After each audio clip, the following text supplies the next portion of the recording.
Сегодня очень выраженный дефицит педагогов по многим направлениям, включая даже город.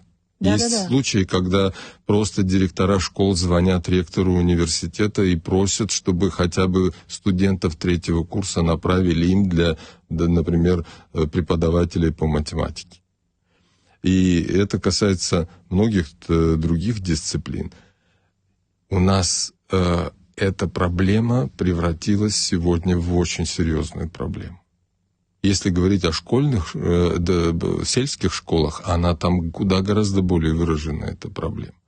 С другой стороны, университет ежегодно готовит педагогов по разным направлениям. В первую очередь тех школьных дисциплин, которые преподаются в школе. И есть целевые места, есть бюджетные места, которые обязаны отработать по меньшей мере 2 года для того, чтобы получить свой диплом. И сегодня ситуация абсолютно не укладывающаяся, может быть, в обычное представление. У нас невыданных дипломов больше 1500. Это те дети, те выпускники наши, я их детьми так называю, значит, они для нас дети все равно.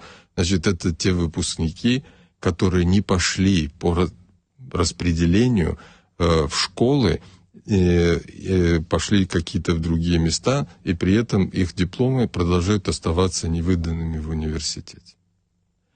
И с этим, конечно, справиться университет в этой ситуации делает максимум, что может сделать. Он проводит профориентационную работу с выездами в районы, по факту агитирует для того, чтобы люди пришли на те специальности, которые сегодня в первую очередь востребованы.